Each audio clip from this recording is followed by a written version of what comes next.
What's going on, guys? Welcome back to the channel. Today I give my feedback, my analysis, my official review of Modern Combat versus after playing the game for 1 week, probably have 10 to 15 hours in on this game. A lot of people who have been with me a long time know I always give my straight opinion on the game. I was very harsh when Modern Combat 5 first came out. My first review video was very negative on the game, and I have to say, after playing Modern Combat versus for a week solid, my review is this game is absolutely incredible. Yes, you heard me right. This game is absolutely incredible.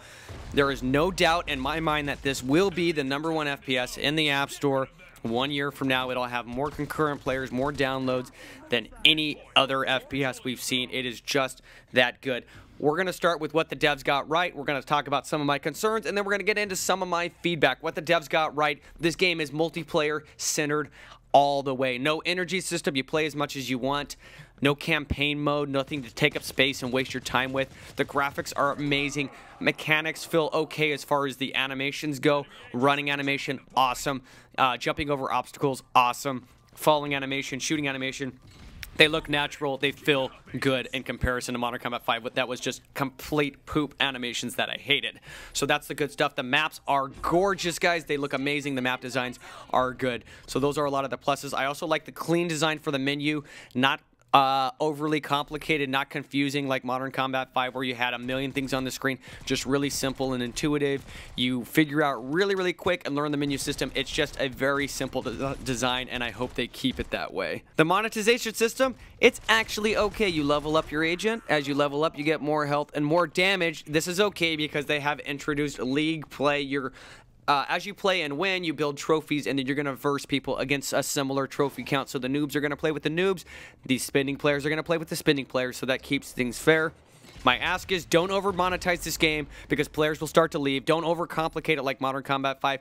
Keep it simple. If you want to add in some monetization for customization, things that don't matter to, like actually getting pay to win, like skins, customization, these types of things, in addition to leveling up the agent, I'd be fine with that. But please do not over monetize this game. That's a perfect way to just turn people off and get rid of people out of the community, and they're going to stop playing. Right now the monetization is simple and easy to understand, and I like it that way. Things the game needs: we need to penalize players who are abandoning their team early. Just take a snapshot when somebody joins, and if they're not there at the end of the match, penalize their trophy count greatly. It's so annoying when everybody on my team flees and it's 1 versus 4, and I end up losing a bunch of trophies. These players need to be penalized. This happens in any other multiplayer game. You can't just leave in the middle of a match.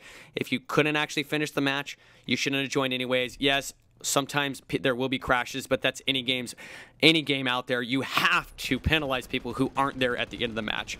Second thing that needs to be changed is the control system needs a little bit of a fine-tuning. As far as I want the ability to move my reload button. It's not natural for me the way I hold my screen. I also want the ability to move the ability to move my ability. It's in the middle of the screen. I play on iPod. It's really hard to reach over and hit there. I want the chance to customize that, move the buttons around a little bit. Also, my sensitivity I would like to change. As far as the mechanics, yes, guys, I know a lot of people are going to be like, what the freak, Chase? I can't believe you're saying this. I'm actually getting used to autofire. I'm getting used to it. It was annoying. I'm starting to get used to it. Would I prefer a shoot button? Yes. Do I think the game would be better with a shoot button? Yes, I do, because a shoot button is one more button, and what shooter game does not have a shoot button? Like, the feedback from hitting a shoot button does, like, mentally, like, it just makes you feel good. It makes you feel good when you have a kill, allows you to pre-fire, allows you to strafe while holding the trigger button. These are all benefits of a shoot button, and just the feedback of hitting the shoot button. We want a shoot button. Now, it looks like what the developers are going to do based off their tweets, looks like they're going to keep the auto fire, they're going to keep the auto shoot, but they're going to add a shoot button as well for people who want it. I think this is a bad idea. Think about it from a player perspective.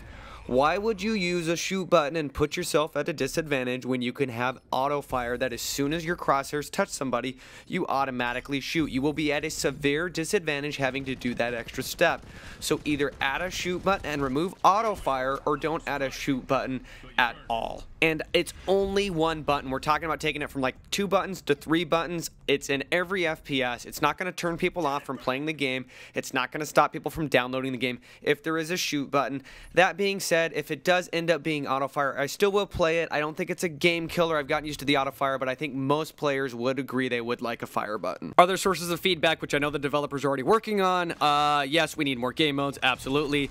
Yes, we want more like social features. I want in-game chat. I want to be able to trash talk. I want to be able to connect with players in the game. This is so important. All the other FPSs have it. You have to have in-game chat. Currently, the multiplayer game that we have, which is King of the Mountain right now, it goes too quickly. Marv had really good feedback. I do think this needs to be implemented right now in the game. Is if the point's being contested, nobody should be gaining percentage on the point until that point is not being contested anymore. The matches are just going too quickly. One team could cap the point and build up that percentage so quick and win the match. And the games, they're just going a little bit too quickly, so I like that to be slowed down a little bit. As far as balancing changes for the agents, I'm not going to get into that because this is the first release of the game. I know there's a lot of balancing that needs to happen. I'm just going to share one concern. Right now, the agents are categorized into 3 categories. You have your normal agents, you have your pro agents, you have your elite agents. What do you guys think's going to happen? You guessed it. Everybody's going to play with the elite agents. The game's going to start to feel monotonous. The game's going to start to feel very narrow and very bland because everybody's going to be using the same agents. To make this game fun and increase the longevity, we have to have a well-balanced game where you can compete with any agent out there. And because the agents are tiered, I'll tell you right now playing the game, you cannot, I repeat, you literally cannot compete with common agents. You will get wrecked by anybody who is decently good, who's using a pro or elite agent. I don't like that tiering of the agents, and if they are tiered, there's got to be something to do that balances it out so you can compete with any agent. That is a concern of mine and something that I've noticed. Last thing is I want to address some of my viewers' concern. The frame rate drop you're seeing, the lag you're seeing, I believe is in large part due to the fact that I'm playing on a VPN, which makes it seem like I'm in the Philippines when I'm really in the United States, and so I get a lot of lag. I don't think that's going to be happening. I'm sure they'll continue to optimize the game for as many devices as they can. This is a multiplayer game with good graphics. If your devices poop and the game doesn't run well, don't get mad at the devs. Like, you just got to get a better device. I hate to say it that way. Older devices can handle Minecraft. You can't handle a beautiful, realistic-looking multiplayer game, then get a new device for Christmas. I imagine most devices in the past few years will be able to run this game. With that, guys, this is my official review of Modern Combat Versus. If you play the game and I missed something that you think should be added or deleted or anything at all, or if you've just been watching the videos and you want to give some feedback, make sure to do so in the comments below, and we'll see you in the next one. Take care. Peace.